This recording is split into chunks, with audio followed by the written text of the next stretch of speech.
Bismillahirrahmanirrahim. Assalamualaikum warahmatullahi wabarakatuh. Selamat pagi, salam sejahtera bagi kita semuanya. Om Swastiastu, Namo Buddhaya, salam kebajikan.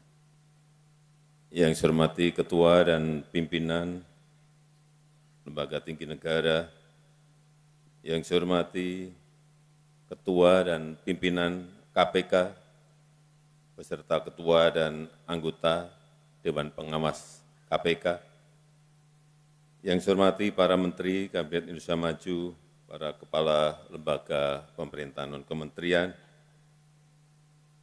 yang saya hormati Jaksa Agung, Kapolri, dan Panglima TNI, para Gubernur, Bupati, dan Wali Kota, para pegiat anti korupsi, Bapak Ibu hadirin undangan yang berbahagia.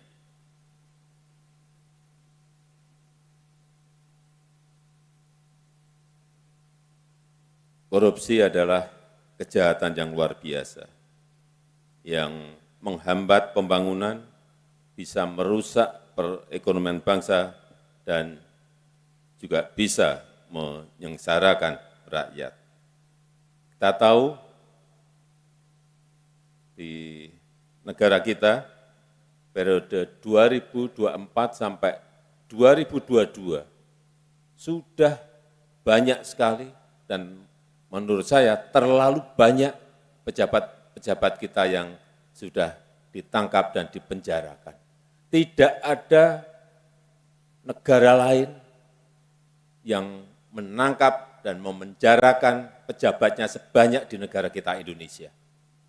Jadi jangan ditepuk tangani.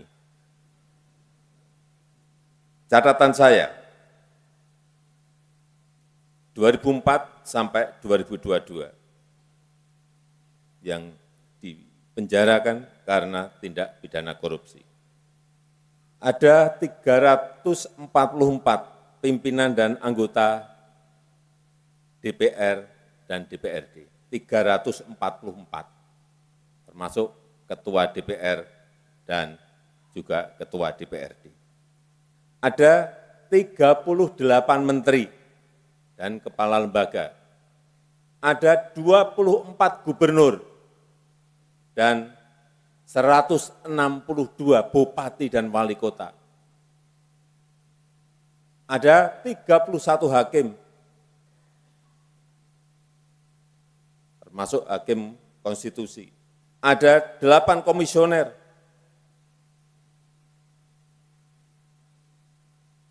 di antaranya komisioner KPU, KPPU, dan KY, dan juga ada 415 dari swasta dan 363 dari birokrat.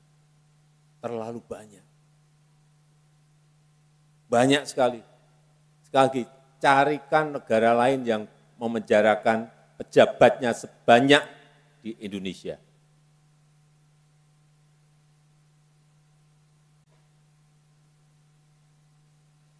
Dengan begitu banyaknya orang pejabat yang sudah dipenjarakan, apakah korupsi bisa berhenti? Berkurang. Ternyata sampai sekarang pun masih kita temukan banyak kasus korupsi.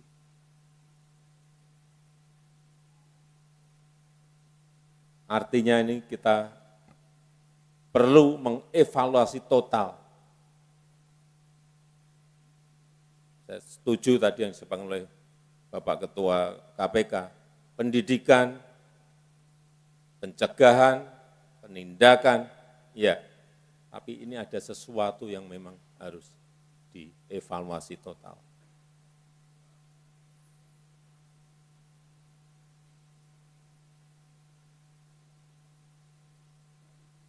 Kembali lagi, apakah korupsi berhenti? Apakah hukuman penjara membuat jera? Ternyata tidak. Karena memang korupsi sekarang ini semakin canggih, semakin kompleks, bahkan lintas negara dan multi yuridiksi, serta menggunakan teknologi mutakhir. Oleh sebab itu kita butuh upaya bersama yang lebih sistemik, butuh upaya bersama yang lebih masif, yang memanfaatkan teknologi terkini untuk mencegah tindak pidana korupsi.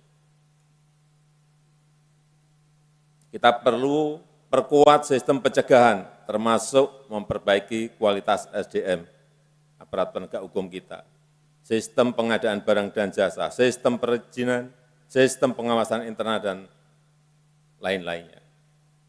Memang sudah banyak juga yang kita buatkan platform, e-katalog misalnya. Saya dulu masuk, di dalam e-katalog baru ada 50.000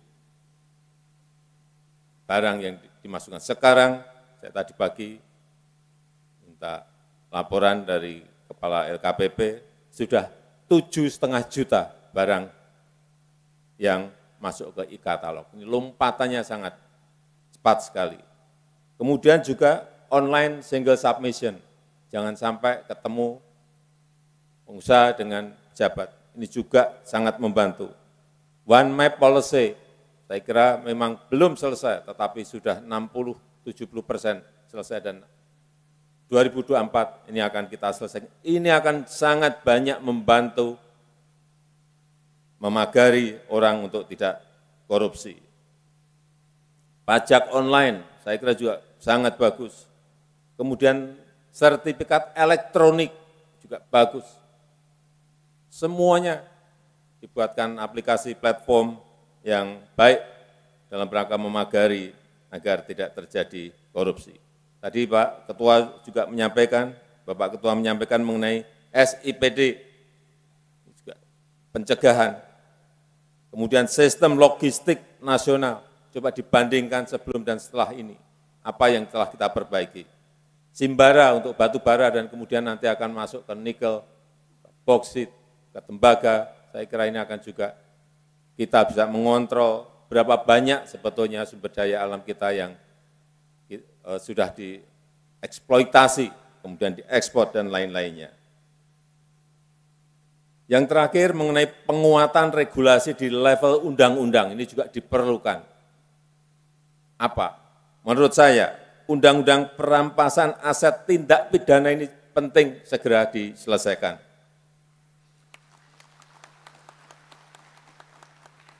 Karena ini adalah sebuah mekanisme untuk pengembalian kerugian negara dan bisa memberikan efek jera. Dan saya harap pemerintah DPR dapat segera membahas dan menyelesaikan undang-undang perampasan aset tindak pidana ini. Kemudian juga undang-undang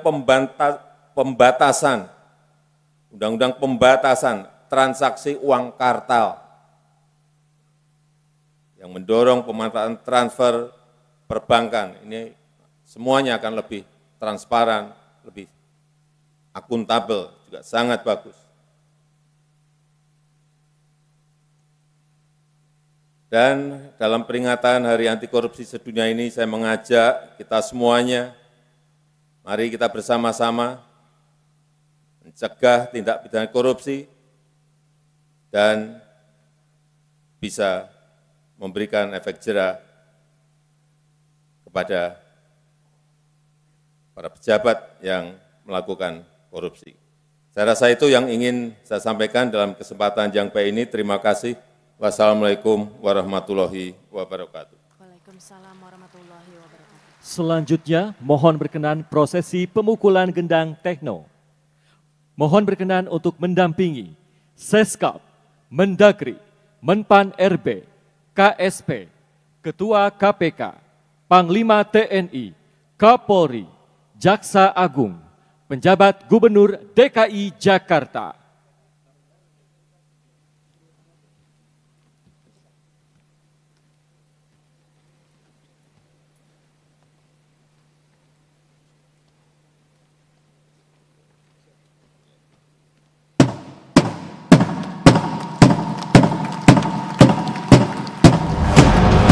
Dengan demikian, gendang Nusantara telah ditabuh sebagai tanda puncak peringatan Hakordia tahun 2023.